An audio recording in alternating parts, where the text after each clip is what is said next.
21절 23절 사이에는 세상은 서로 함께 하는 것 세 가지, 세상에 참을 수 없는 네 가지입니다. 자, 이 지구는 사물들이 제자리에 있지 않기 때문에 찢어져서 상처투성이라고 합니다.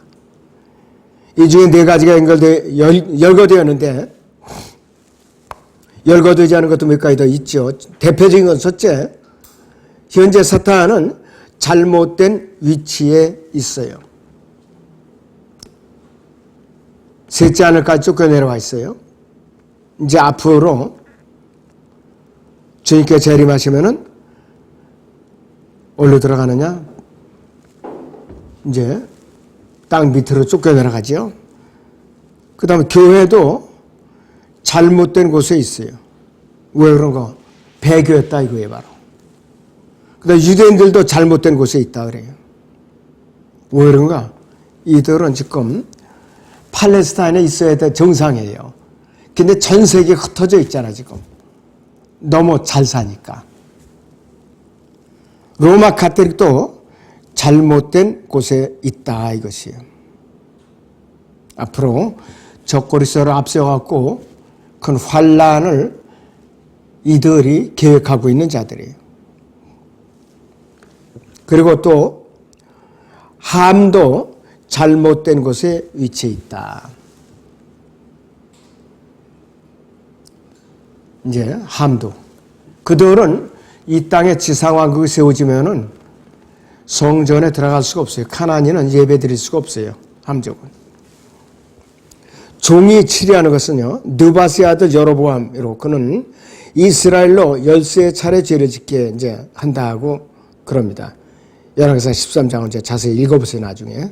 종들의 종은 보좌와는 아무런 상관이 없어야 하기 때문에 종들의 종은 왕이라는 단의 강박관념을 가지고 있어요.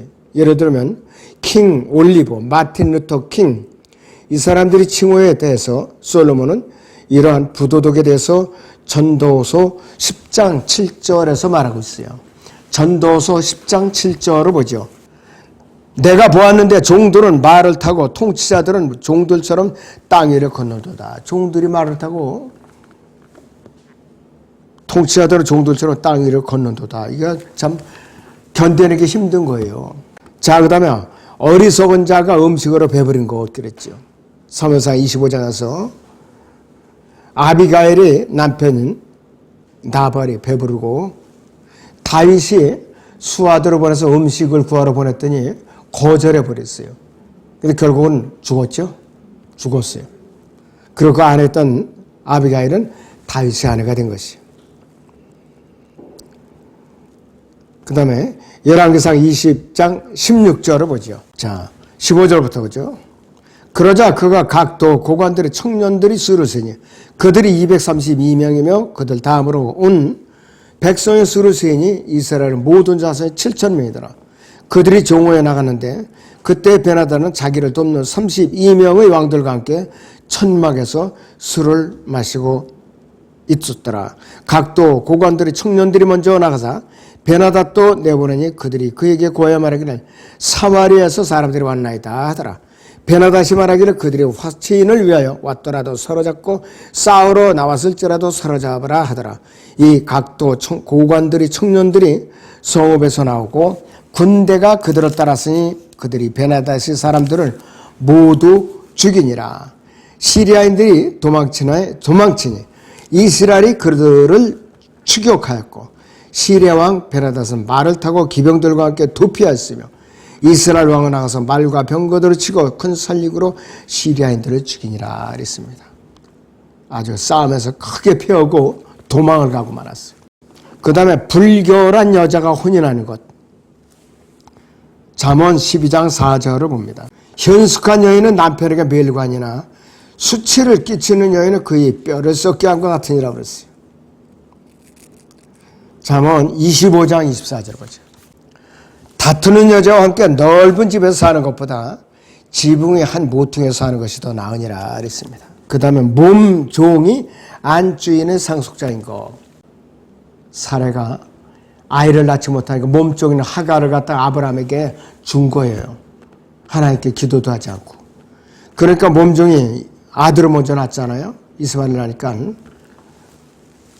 사례가 창피를 당한 거야, 한마디로.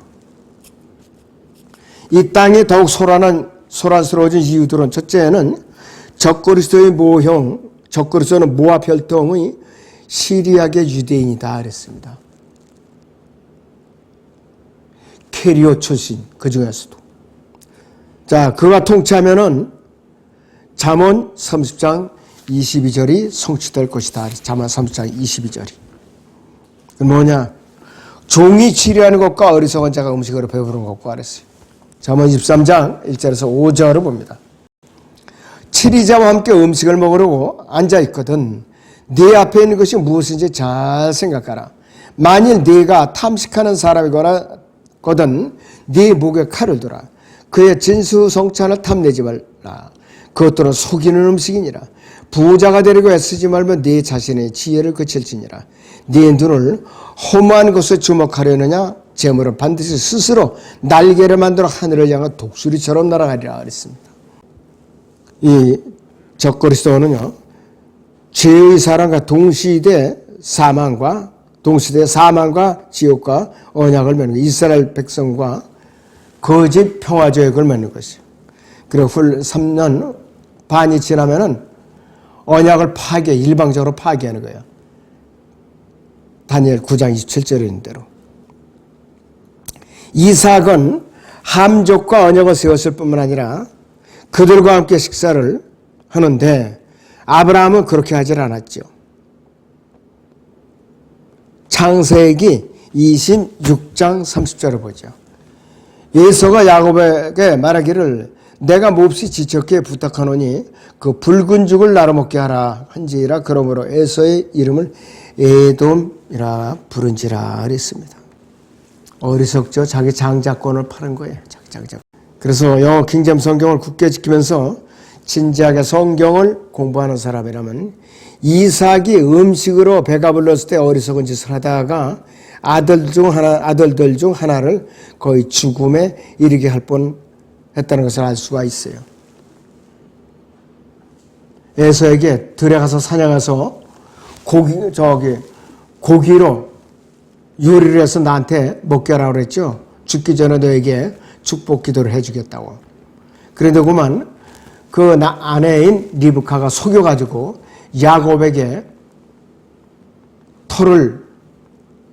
팔뚝에다 이제 털을 입히고 염소고기를 잡아가지고서 둔갑을 시켜갖고 눈이 먼 이 에서가 축복한 것을 가로챈 것이에요. 그 다음에 세 번째는 불결한 여자는 역사에서는 이세벨일 수가 있는데 요한계시록 2장 20절이 배교한 교회를 만들어버리고 말 것이에요. 배교한 교회는 누가 교회를 배교시키냐? 이세벨. 누구냐? 로마 카톨릭 창녀예요, 바로. 그 다음에 하나님의 여호와의 음행을 하는 아내인 이스라엘일 수도 있다. 이렇게 말하는 것이죠. 이스라엘은 바벨론 포로 이후 BC 606년 이후로 모든 반유대주의자들에 따르면 세상의 모든 문제의 근원이 바로 이스라엘이라고 유대인들이라고 주장을 하죠. 네 번째, 몸종은 시온의 처녀 딸을 구성하는 큰 환란 때 유대인들을 말하는 것이에요. 유대인들. 또는 이스라엘과 함께 왕국을 상속받는 교회 시대의 이방인일 수도 있다고 그럽니다. 세상의 주요한 모든 소요의 원인은 첫째는 교회요, 두 번째는 유대인들이고, 세 번째는 로마 카톨릭이요, 네 번째는 적그리스도. 이 네 가지 집단에 의해서 항상 세상의 소요사태가 일어나는 것이에요. 지금도 이 총선 결과도요, 교회가 난잡한 짓을 해서 이렇게 된 거예요. 교회가. 우리는 그래서 교회 폐지 법안이 통과되지 않도록 목숨 걸고 기도해야 돼, 지금.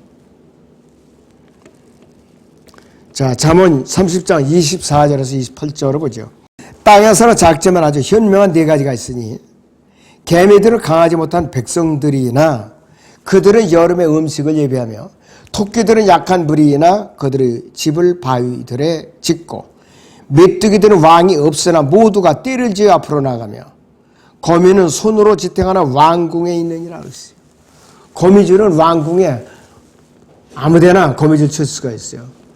우리도 천장 같은데 거미줄을 치죠. 거미줄을. 그러니까 이 거미줄은 걷어내기도 참 힘들어요. 그래서 이제 여기서는 24절은 땅에서는 작지만 아주 현명한 거 네 가지가 있다 그랬어요. 현명한 것들. 본문에는 개미가 있고 바위너구리가 있고 메뚜기가 있고 거미가 등장하래요. 이것들은 일반 주석가들은 개미, 바위너구리, 메뚜기, 도마뱀으로 되어야 한다. 그렇게 주장을 해요. 그러니까 거미를 갖다가 도마뱀으로 다 변개시켜 놓은 거예요. 그런데 히브리 마소라 원문은 영어 킹제임스 성경은 거미로 되어 있어요. 분명히 거미로 되어 있어요. 모든 새로운 번역본들은 AD 330년에서 500년 사이에 기록된 변개된 필사본을 복사하는 것이다. 오리겐 필사본을 갖다가 베낀 거라 이것이. 자, 그래서 아무리 그들이 변개시키고 변명을 한다고 해도 하나님의 심판을 면할 수가 없어요. 쭉 내려오셔서 이 세 가지 개미, 바위너구리, 메뚜기에 내포된 지기운은 손으로 지탱하는 거미와 일치하기 때문인데 단어를 도마뱀으로 바꾸는 것은 이전에 나온 세 가지와 같은 방법을 추구하는 것을 직접적으로 어기는 것이다. 그래서 왜냐하면 도마뱀은 아주 크고 힘이 있는 손을 가지고 있는 데 반해 거미에게는 눈으로 볼 수 있는 손이 없어요. 거미는 손이 없어요. 잠언 30장 24절에 보면 땅에서는 작지만 아주 현명한 네 가지가 있다고 말하고 있죠. 어떤 도마뱀은 큰 개만한 것도 있다고 그래요. 도마뱀 굉장히 큰 것도 있어요. 메뚜기는 그렇게 크지 않죠. 첫째, 도마뱀은 작지 않고, 두 번째, 맞서라 보면 그것이 이 단어가 도마뱀이라고 주장하는 그들이 성경 변개자들이 주장하는 도마뱀이 거미로 되어 있어요. 스파이더. 세 번째, 도마뱀이 맞다면은 이 사중의 비유가 모두 파괴되어 버린다. 그러니까 성경이 변개되어 버린다 이것이요. 잠언 30장 25절을 봅니다. 개미들을 강하지 못한 백성들이라고 말씀하고 있는데 도덕적인 교훈을 우리가 알아야 돼요.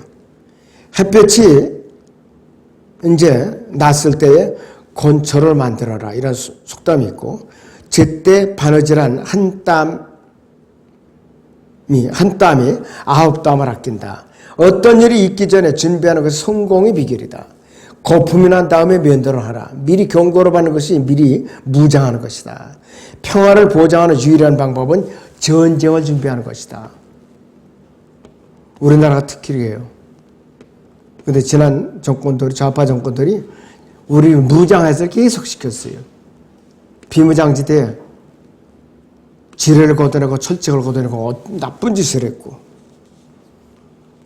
비행 금지 구역을 폴란드 보세요. 요즘에 아주 철저하게 무장을 했어요. 루마니아 우리나라에서 무기 부지런히 가져가고 있습니다. 밤이 오면 그때는 아무도 일할 수 없다. 1파운드의 게으름은 3파운드의 무게가 나간다고 그랬고 게으른 사람은 도둑이라고 그랬고 대부분의 실패의 원인은 게으른 순간으로 거슬러 올라갈 수 있다. 게으름은 어리석은 자들이 축제일이다. 빈둥거리고 있다면 자신을 망치는 길을 걷고 있는 것이다. 현재를 이루는 모든 시간을 잃는 것이다. 뭔가를 아는 사람은 대부분 낭비된 시간을 후회한다. 시간을 죽이라. 그러면 시간이 여러분을 죽일 것이다. 이거예요. 너는 내일을 자랑하지 말라고 그랬어요. 많은 사람들이 잘못된 경영과 운명을 혼돈하고 있다고 그랬는데요. 잠언 27장 12절을 보죠. 총명한 사람은 악을 미리 보고 자신을 숨기나 우매한 자는 계속 가다가 벌을 받느니라 그랬습니다. 너무나도 굉장히 중요한 교훈들이에요. 잠언 30장 26절에서 바위 너구리들은 악한 물이라고 말씀하고 있는데, 약한 물이라고 말씀하고 있는데, 레위기 11장 5절이나 신명기 14장 7절에 이 바위 너구리는 헤어, H-A-R이라고 스펠링이 있어요. 대부분의 주석가들의 동물이 바위 너구리, 시리아로는 하이락스라인데도 영어 킹제임스 번역자들이 그것을 헤어로 번역하는 용서될 수 없는 또 다른 죄를 범했다는 주장을 합니다. 그런데 영어로 헤어는 뭐냐? 토끼가 헤어라고 말을 하죠. 고어로다. 근데 현대에서는 레빗이라고도 말을 하죠. 성경을 이제 정직하게 주의 깊게 공부한 사람은 바위 너구리는 토끼와 크기, 형태, 색깔이 똑같고 먹는 습관도 토끼와 같다고 그래요. 바위 너구리가. 자, 서양인이라면은 누구나 토끼들이 바위 사이나 바위 위나 바위 아래, 바위 안에서 산다는 것을 알고 있어요. 바위 너구리들은 개미들과 메뚜기들처럼 함께 모이고 바위 위에 집을 지음으로써 개미들처럼 미래를 대비할 만한 분별력을 가지고 있어요. 사냥들도 보니까 사자나 설표범이 공격을 하지 못하도록 절벽에서 살더라고. 절벽에서 버티고. 근데 설표범이나 사자는 절벽을 거꾸로 내려올 수가 없어요. 그러니까 절벽에 딱 발톱을 꽂고 갈 때까지 기다리고 있는 거예요. 잠언 30장 27절에서 메뚜기들이 왕이 없다고 말씀하고 있는데, 그렇다면 요한계시록 9장의 메뚜기들은 실제적인 메뚜기가 아니에요. 요한계시록 9장 11절의 메뚜기들에게는 왕이 있어요. 지옥의 메뚜기들은 초자연적인 동물들이건 존재들을. 메뚜기들은 모두가 떼를 지어서 앞으로 나가죠. 이들은 지도자가 없어도 함께 몰려달릴 만한 분별력이 있어요. 잠언 30장 28절에서 거미는 손으로 지탱한다 그랬어요. 거미는. 그런데 바위 너구리, 그 다음에 여기 개미, 토끼, 이 세 가지 동물들에게는 모두가 장애가 있어요. 개미들은 나약하죠. 바위 너구리들도 이제 약하고, 메뚜기들에는 지도자가 없어요. 다 단점들이에요. 거미들에게는 팔 대신 다리가 있고, 이들의 손은 너무 작아서 보통 눈으로는 볼 수 없다는 것을 알기 위해서 물거미, 붉은 거미, 직거미, 정원거미, 그 다음에 티란툴라 독거미, 늑대거미, 검은 창거미를 평생 연구할 필요까지는 없죠. 거미 손은 다리 끝부분에 뾰족하게 튀어나온 돌출부예요. 그런 장애에도 불구하고 거미가 어떻게 지탱할 수 있겠는가? 그런데도 거미는 왕이 궁전에서 지탱하여. 그 거미 손은 꼭 붙들고 있을 수 없는데, 이것이 참 신기하죠. 오늘은 여기서 마칩니다.